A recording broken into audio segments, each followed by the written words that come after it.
I used to be addicted to the flex. You know the type. If I bought a new watch, I posted it.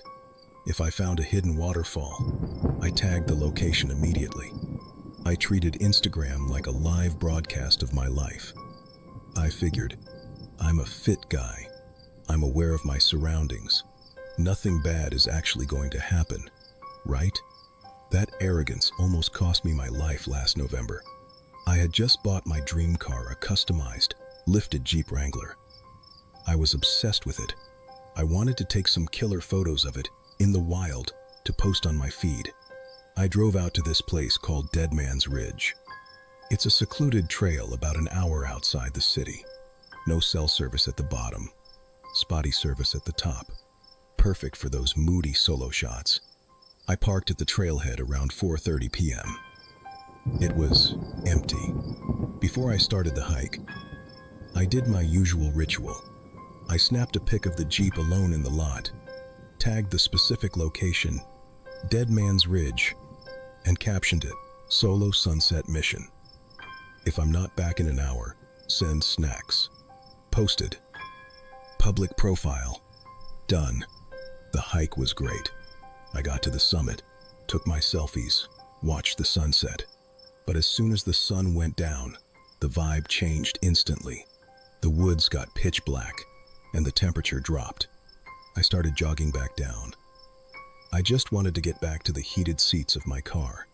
When I got to the parking lot, it was dead silent. My Jeep was exactly where I left it, the only car there. But as I walked up to it, something felt tough. I couldn't put my finger on it. I unlocked it with the fob, opened the driver's door, and threw my backpack into the passenger seat. I hopped in and slammed the door. That's when I froze. My knees hit the dashboard. I'm 6'2". I keep my seat pushed all the way back. But now, the driver's seat was slid forward, almost all the way to the steering wheel. I stared at the position of the seat, my brain trying to process it. Did I move it? No. Why would I? Then I looked down at the floor mat. There were muddy boot prints on the driver's side mat. Big, heavy tread marks. I had been wearing clean running shoes. Those weren't my prints. Someone had been in my car. The realization hit me like a physical punch. I instinctively reached for the lock button, slamming it down. Click. At the exact moment the locks engaged, a hand slammed against my window. Bang! I jumped so hard I almost hit the roof. Standing right outside my door was a man. He was wearing a dark hoodie and a construction vest. I hadn't seen him approach. He must have been crouching right beside the rear tire, waiting for me to get in. He didn't look like a ghost or a monster. He looked like a thug. Rough, gritty, and aggressive. He yanked on the door handle, hard. Chunk chunk. Thank God I had locked it a split second earlier. He put his face close to the glass. He was smiling, but it wasn't a friendly smile. He pointed frantically at my rear tire. Hey! Hey man! He shouted, his voice muffled by the glass. You got a flat! You hit a rock! Get out and look! He was trying to lure me out. He wanted me to open the door. For a second, just a split second, my polite instinct kicked in. Oh, I have a flat? I should check. But then my eyes drifted to his other hand, which was hidden behind his back. He was holding something, a tire iron, and he was gripping it so tight his knuckles were white. He wasn't trying to help me. He was waiting to crack my skull open the second I stepped out. Open the door, he screamed, dropping the act. He swung the tire iron and smashed it against my side mirror. Glass shattered everywhere. I didn't wait to see what he'd do next. I jammed the key in the ignition. The engine roared to life. I threw it into reverse and stomped on the gas. The guy tried to grab the door handle again, but the momentum knocked him back. I spun the car around, gravel spraying everywhere, and tore out of that parking lot like I was in a movie chase scene. I didn't stop driving until I hit the main highway, 20 miles away. My hands were shaking so bad I could barely steer. I called the cops from a gas station. They caught him 2 days later. He wasn't some random drifter. He was part of a ring of thieves targeting the area. But here is the part that makes me sick. When they interrogated him, he told them exactly how he found me. He didn't stumble upon me by accident. He didn't just see a nice car and wait. He told the police, "I follow the hashtags." He sat at home, scrolling through Instagram location tags for Dead Man's Ridge and other secluded spots nearby. He refreshed the feed, waiting for someone to post a "just arrived" photo with a nice car or expensive gear. When I posted my photo of the Jeep with the caption "Solo Mission," he knew everything he needed to know. I was driving an expensive car. I was alone. I would be gone for at least an hour hiking. He timed his drive perfectly. He broke into my car to search for valuables first. That's why the seat was moved and the mud was there. But when he didn't find cash, he decided to wait outside for me to return so he could carjack me at gunpoint or tire iron point. If I hadn't noticed that seat moved, if I had hesitated for 1 second and opened that door to check the flat tire, I would be dead. Or worse. I don't post real-time stories anymore. My profile is private, and I never, ever tag my location until I am 10 miles away. So, here is my advice to you. We live in a world where we want the attention. We want the clout. But remember this, when you drop a pin on a map, you aren't just showing off to your friends. You are handing a GPS roadmap to every predator, thief, and creep with a smartphone. You are telling them exactly where the prey is, and exactly how long they have to set the trap. Post the memory after you get home. Because no amount of likes is worth a tire iron to the head in an empty parking lot. Check your back seat, check your locks, and stop telling the world where you sleep.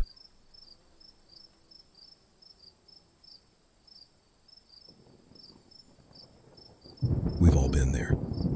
It's 2 a.m. The bar is closing. You're stumbling out onto the sidewalk, and your brain is running on 1% battery. You just want to go home, eat some cold pizza, and pass out. You whip out your phone, tap the Uber or Lyft app, and stand on the curb like a zombie waiting for your chariot. That autopilot mode, that's what almost got me killed last summer in Chicago. I had been out with some work buddies in River North.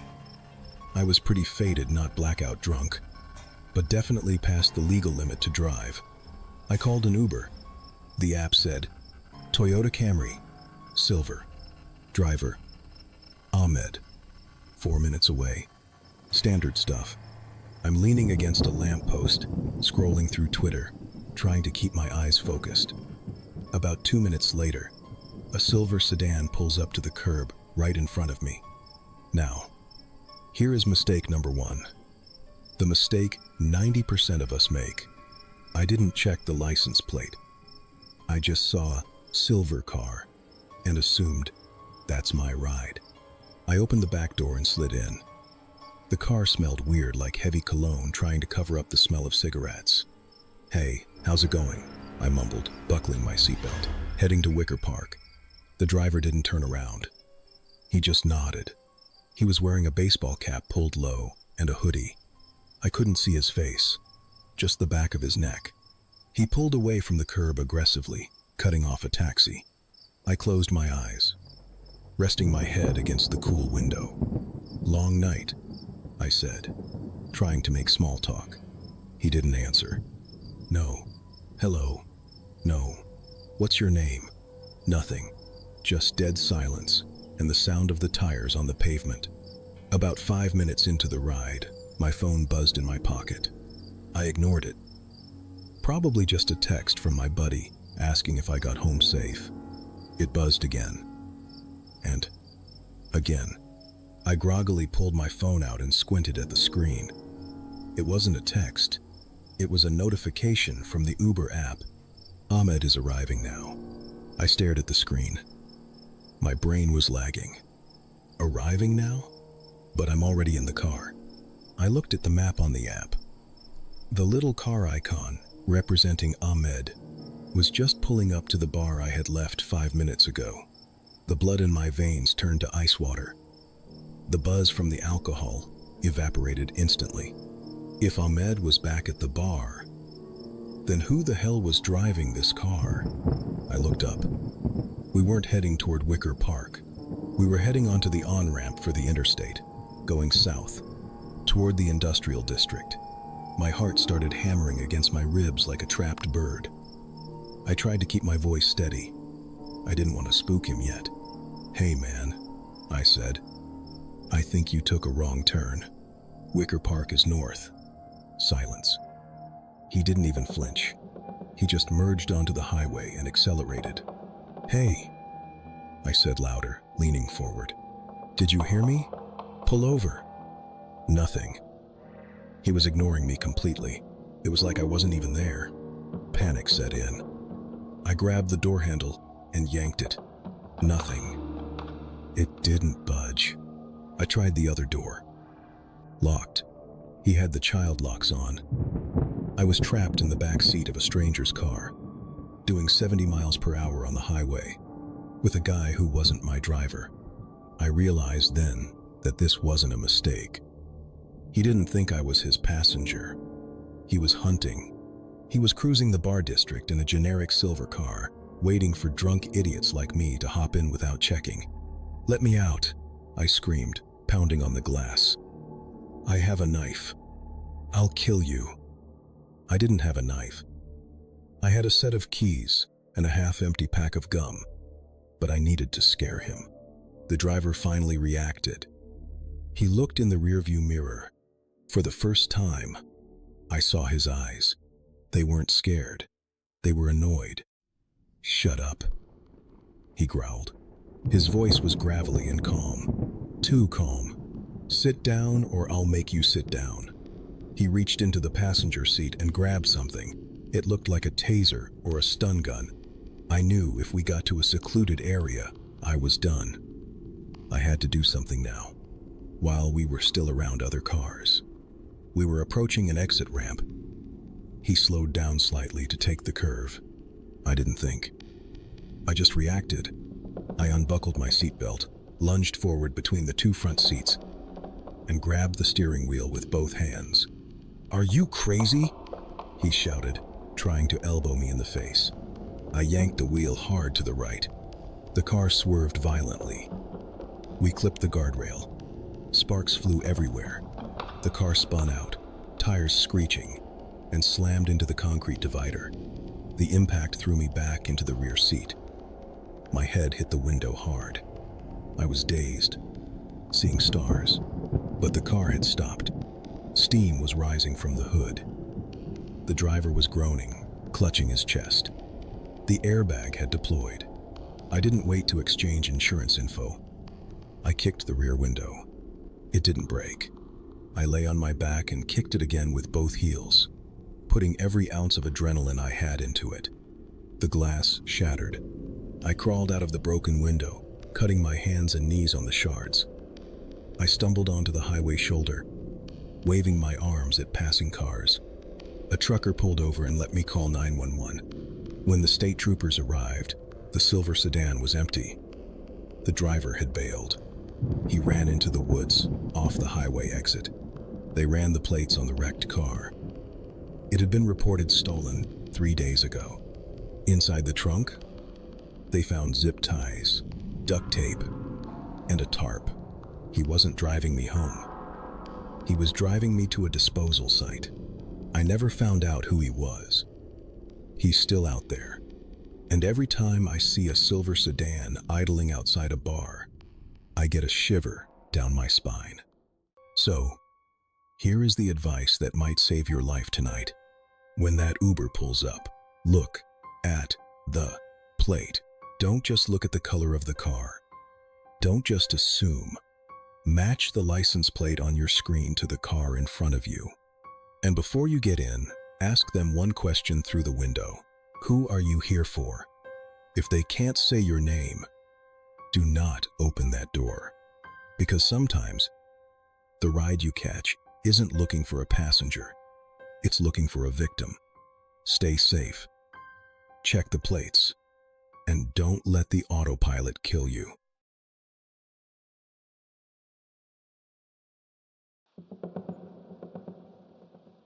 If you're anything like me, you probably live on DoorDash or Uber Eats. It's sad, I know. But after a 10-hour shift dealing with customers, the last thing I want to do is cook. I just want to put on sweatpants, order a burrito, and rot in front of Netflix.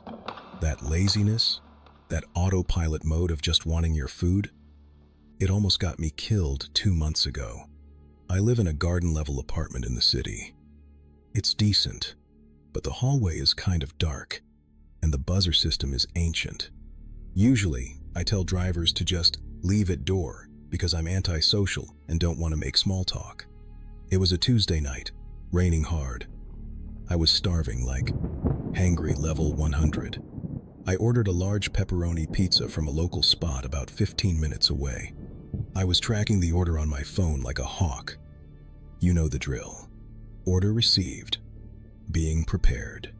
Picked up. The app said my driver was Kyle and he was driving a Honda Civic. About 20 minutes later, I got the notification. Kyle is approaching. I was hyped. I paused my movie, got up, and waited for the buzz. Sure enough, 2 minutes later, there was a knock at my apartment door. Now, usually, the buzzer rings first because they can't get into the main building without me letting them in. But sometimes, neighbors leave the main door propped open. So I figured Kyle just got lucky and walked right in. I walked to the door, unlocking the deadbolt. I was about to swing it open when my gut check kicked in. I don't know why. Maybe it was the fact that I didn't hear the usual sound of a delivery bag crinkling. Or maybe it was just instinct. I paused with my hand on the knob and looked through the peephole. Standing in the hallway was a guy. He was wearing a soaking wet hoodie, hood up, mask on, which isn't weird these days. He was holding a pizza box, but here is the red flag. The pizza box was generic, just a plain white box, no logo. The place I ordered from, Tony's Pizza, always uses those loud, bright red boxes with their mascot on it. And the guy, he looked too big, like linebacker big. Most dashers I see are just regular people trying to hustle. This guy looked like he was ready to tackle someone. I hesitated. I decided to check my phone again. I opened the app. Kyle is 2 minutes away. Wait, I looked at the map. The little car icon was stuck at a red light about 4 blocks away. If Kyle was at a red light, who was the guy standing 2 feet away from me holding a white box? My heart dropped into my stomach. Hello? The guy outside called out. His voice was deep, muffled. Pizza delivery. He didn't say my name. He didn't say DoorDash. Just pizza. I stepped back from the door quietly. Leave it at the door, I yelled through the wood. I put leave at door on the app. There was a silence. It's raining, man, the guy said. He sounded annoyed. I need you to sign for it. The app is glitching. Strike 2. Since when do you sign for a $20 pizza on DoorDash? Never. I'm not opening the door, I shouted, trying to sound tougher than I felt. Just leave it. That's when the vibe shifted. The guy stopped knocking. Through the peephole, I saw him look to his left, toward the stairwell that led to the dark corner of the hallway. He nodded. Suddenly, a second guy who had been hiding just out of sight against the wall stepped into the frame. He was holding a crowbar. They weren't delivering food. They were staging a home invasion. The pizza box was just a prop, a decoy to get me to unlock the deadbolt and open the door wide for a handoff. If I had opened that door, the first guy would have rushed me, and the second guy would have come in with the crowbar. I panicked. I slammed the deadbolt check again, even though it was already locked, and backed away. I have a gun, I screamed. I don't have a gun. I have a cat and a baseball bat. But they didn't need to know that. I'm calling 911 right now. The second I said 911, they bolted. I heard heavy boots running down the hallway, the main door slamming shut. I called the police immediately. Then, I watched my app. 3 minutes later, the real Kyle showed up. Poor guy. I made him verify his name through the door 3 times before I opened it. He had the right red box. He looked terrified because I was shaking and holding a bat. The police told me this is a new trend. Thieves monitor neighborhood apps or just sit in cars watching for delivery drivers. When they see a driver pull up, sometimes they try to beat them to the door. Or worse, they just buy a generic pizza box, stuff it with newspaper to give it weight, and knock on random doors hoping someone is autopilot enough to open up. So, here is the final advice for tonight. We are so used to convenience that we forget basic security. We hear pizza, and we drool like Pavlov's dogs and open the door. Use your peephole. If the app says the driver is 2 minutes away, believe the app, not the knock. And never, ever open the door for a face you don't recognize or a box that doesn't look right. If they really have your food, they can leave it on the mat. Your dinner will still be there in 30 seconds. Make sure you are still there to eat it. Stay safe, check the app, and don't let your hunger kill you.